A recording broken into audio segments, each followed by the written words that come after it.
எனக்கு இன்னமும் உடம்பு சரியாகல. எனக்கு உடம்பு சரியா இல்லை, என்னால் முடியல. இந்த தொண்டை வேறு சரியாகல. உடம்பு சரியில்லைன்னு எப்படி சொல்கிறதுன்னு எனக்கு தெரியல. மணி போகணும், 2 மணி ஆகப்போகுது. இந்த 2 மணி ஆகப்போகுது.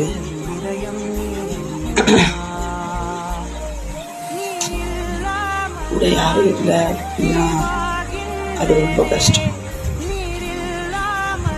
அம்மா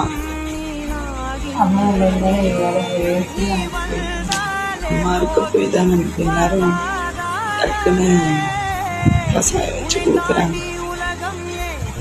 அம்மா இல்லைன்னா யாருமே இல்லை. அது ரொம்ப கஷ்டம். அம்மாவுடைய இடத்த யாராலையும் நிரப்பவே முடியாது.